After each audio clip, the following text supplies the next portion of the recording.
Hello adventurers, it is I, Soulist Venture, and welcome to my YouTube channel. And today it is the last part of my July series, How to Structure Your Solo Tabletop RPG Adventure for Beginners. And first off, I just want to say thank you, and I'm really glad that all my tips and such have been really helpful for you guys as you are beginning your solo tabletop RPG adventure. So, for today's video, we are going to be talking about how to sustain a solo campaign. So again, this is the last part of my 5-part series here on YouTube for July. And so kind of where we began, so we covered how to make adventure prompts. And then after that, we learned how to set the very first scene to begin your play. And then we talked about how to resolve scenes. And then after that, when it comes to resolving scenes, I'm sure in every adventure that you will be on, there will be some sort of twist and surprise. And then of course, now for the last part, we're going to be talking about how to sustain it. So for our little visual today, I have here an old adventurer, and they are giving you their journal of everything that they've gone through on their adventures, the good, the bad, and he's handing it to you and he's saying, "I lived somehow, good luck, I hope it's useful." So there's the little book there. I thought it would be kind of cool to represent this book as my 5-part series. But anyways, okay, so there are a couple of things that I feel like are really important to keep in mind when you want to sustain a solo campaign. So first off, when I mean a solo campaign, it can be a long-term, it could be a one-shot adventure, or it can even be an adventure that's just left unfinished. Okay, so these are the 3 things that I want you guys to always keep in mind when you are playing a solo campaign here. Number 1, please make sure you are having fun. You have to make sure you are having fun and that it shouldn't feel like you are doing a chore, or like it shouldn't feel like that there should be like a lot of like upkeep, or if that makes sense. I just want you guys to remember that you should have fun. And I understand that there are people who have tried solo tabletop RPGs and it's just not their thing. And you know what? That's completely okay and so valid. And that is fine. You don't have to keep playing a solo tabletop RPG game because you're not enjoying it. Okay, so now number 2, know when to take breaks. You have to understand your own limits here. Because I will say burnout is real with almost anything. Honestly, it could be like burnout at work, it could be burnout with a hobby. And so make sure you know when you're taking breaks, make sure you know when to stop. I'll give you an example. I actually kind of felt that a couple of months ago. I actually went through board game burnout, and I don't really have like a ton in my collection, like compared to like the avid, I guess, like board game collector. But yeah, for whatever reason, I just kind of felt like I don't really feel like playing board games at the moment.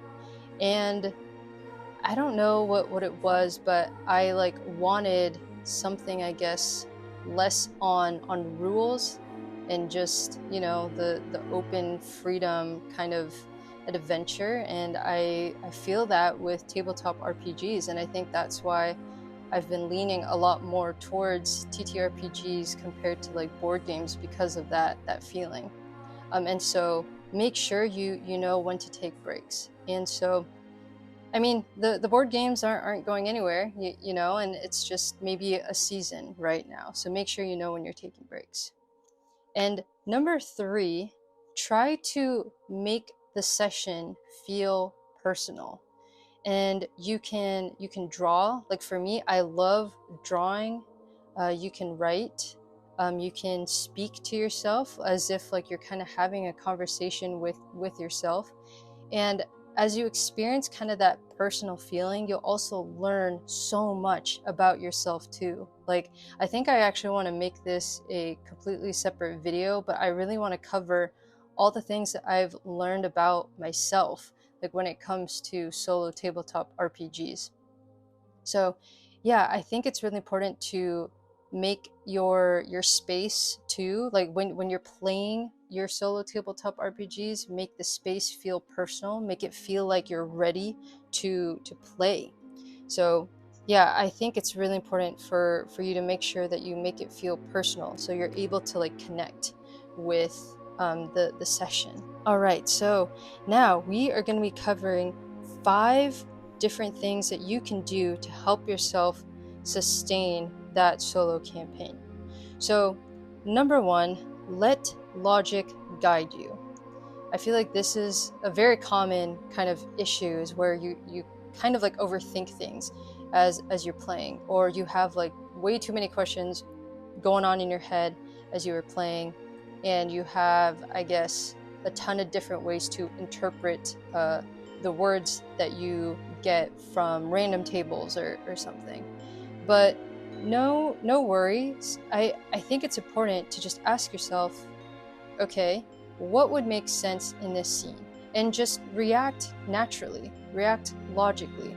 And I think that's really important for when you need to kind of tell your brain to like stop, to like stop overthinking things and just think, okay, what would actually happen if I was there in that moment, you know?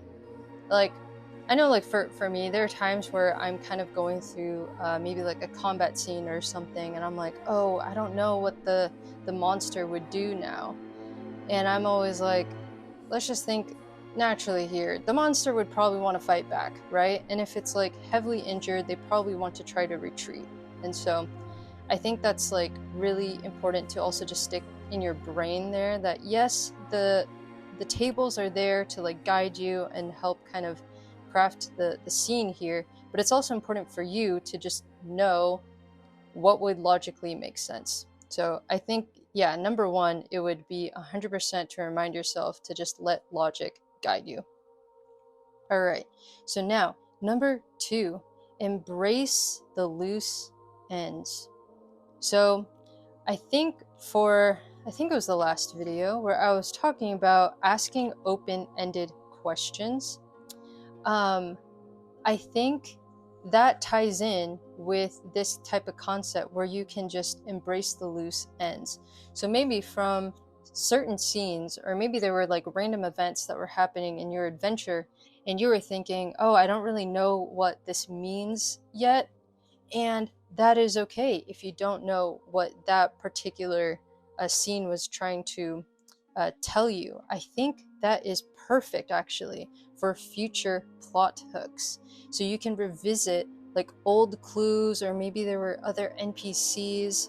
And so I think it's really important for you to note that it's okay to not have everything answered. That's just kind of my reminder to you guys, is that when you are playing your adventure, it's okay to not know everything. That's kind of expected. And you can embrace those loose ends, and you can actually turn those into future adventures. So yeah, that would be my second point, is to learn to embrace the loose ends. And now, number 3, revisiting old adventures. So that's kind of tying back to my previous point that we just went over. I think it's important to revisit old adventures that you've kind of like put on the shelf. So, I mean, right now I have so many adventures kind of going on, but there are a couple that I have kind of put on the shelf right now. Like I have a 4 Against Darkness campaign that I have put on the shelf just because there are other systems that I want to play, and I haven't fully explored the Tamas Zaya temple, and that's okay. I think it's fine to just have these adventures kind of sitting in the backseat for a bit, and maybe, you know, whenever you're ready, you can pull those out again. And also, there's just some like campaigns that I have in here where I'm like, I actually don't feel like playing this anymore, and that is okay too. I think it's just really important for you to kind of know when you are ready to go on those like adventures and when you need to like take a break from them. I'm trying to remember.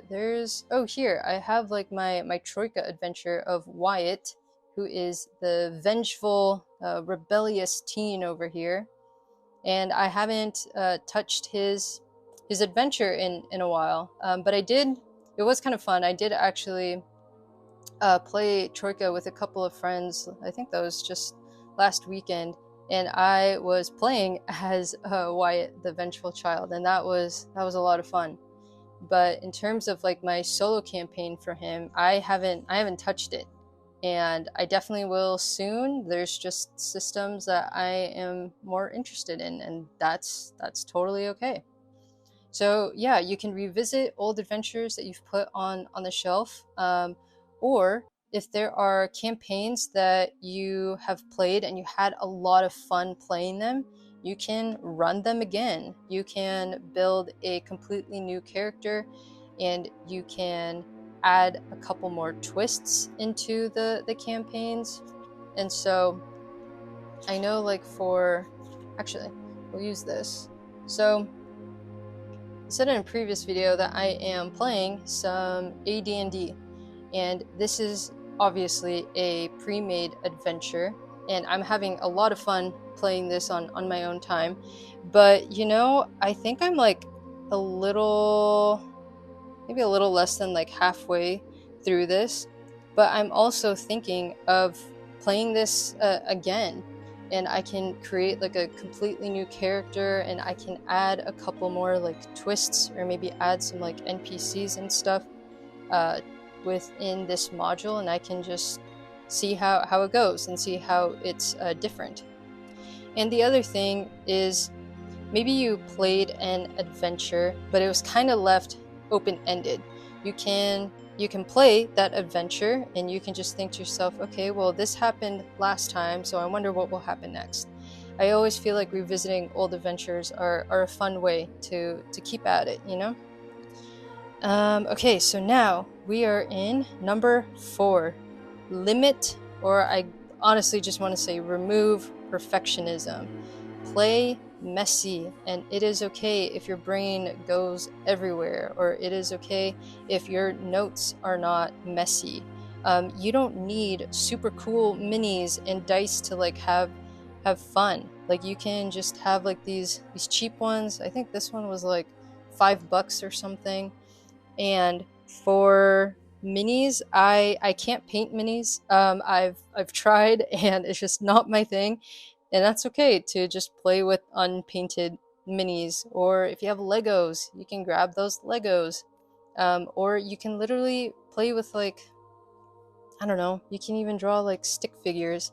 I know, like, my friend and I, when I was running a D&D campaign for her, she was literally drawing stick figures like on the whiteboard here as she was kind of traveling through the dungeon. And I was like, you know what, that works. And she was having a blast. Like, we were both having so much fun. And it's because we just use our imagination. I honestly feel like imagination is just a lot more powerful than things that you can just see in front of you. So you don't need fancy things to have fun. And another thing too, I want to emphasize, you don't need crazy, complicated lore to start the adventure. It could be so simple. It can just be an adventure that's going into the dungeon, trying to find treasure and return it back home. It could be as simple as the king is hiring some adventurers to retrieve his lover, and his lover is trapped in a tower or something. So it doesn't need to be like crazy lore for you to have fun and start the adventure. It can just be so simple, and I always say the simpler the better. So that's number 4. So giving yourself just the permission to play messy and play just simply. And number 5, always have that no guilt exit button right next to you, and you can press that button whenever you want. If you don't feel like playing, that is okay. I think there is this kind of pressure. I don't know, maybe it's just me, but I feel like there's this kind of pressure of like, oh, I need to like keep going with this one adventure and see how it ends.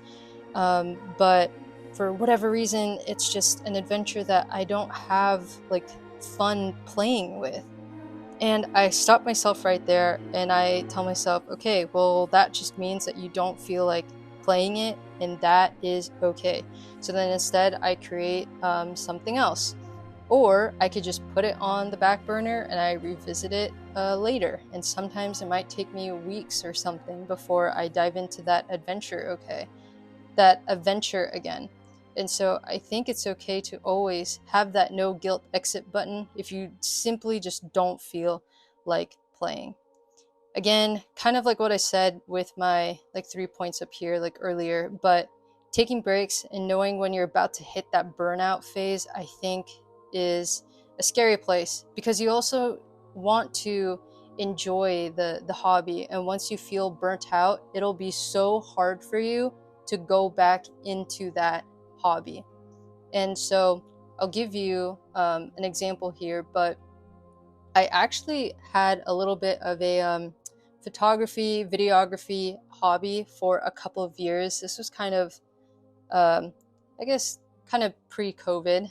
Um, but or no, this was post COVID, I think. Yeah, this was probably like a year after like COVID or something like that. Anyways, but I really enjoyed photography and videography, and I was taking like clients here and there, and it was just so much fun.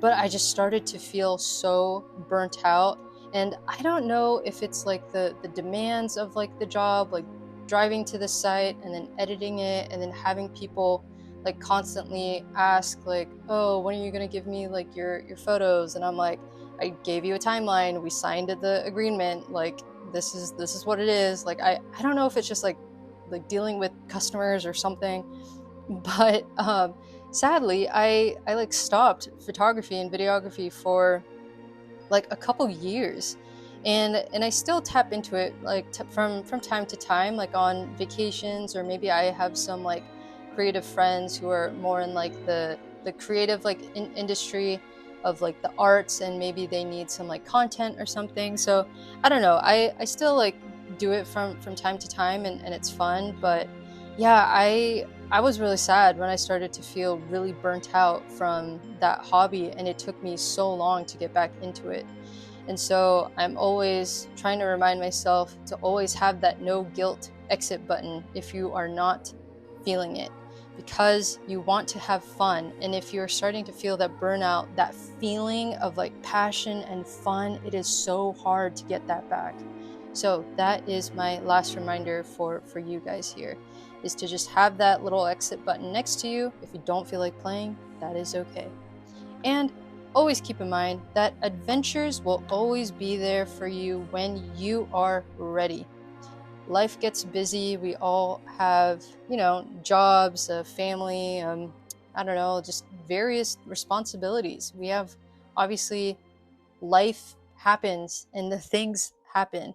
And it's okay to just pause on those adventures. Adventures will always be there for you when you are ready. These books aren't going anywhere. All of these memories in the journals, they're always so fun for me to like look back on. So yeah, but I just want to say thank you for hopping along with me on this journey of creating your solo tabletop RPG adventure. I hope this last part was very helpful and refreshing for you. And I also hope it's validating that if you are just not feeling it, that is okay, and you should definitely take breaks. And I also want to remind you too that you are playing for yourself. Like, obviously, like for me in my case, I do love making content for you guys and recording it and just inspiring others to just try it because it's so much fun. But I will say that ultimately, all these adventures and stuff, like these are just for me and my own like fun as well. Like, I love watching like some of like my old videos to just like listen to while I'm like working, because I love listening to past adventures, because I'm like, oh yeah, I remember Morgwin did XYZ, or yeah, I remember Drago, he like found that secret note in a rusty lock or something. Like, all of those adventures, it's just so much fun to reflect on. And I'm really glad that you guys are enjoying that too. So that is it for my July series. Thank you again, Adventures, for all the support and for joining me on this crazy adventure of just starting your solo tabletop RPG sessions. So I hope my series was helpful. And please, if you are really enjoying what you are seeing, I highly recommend for you to join my Patreon community, because I will actually be typing up some notes for my Patreon community to actually have access to all of these notes that can be found in my notebook. So you guys can like print it out if you want like a reference or something.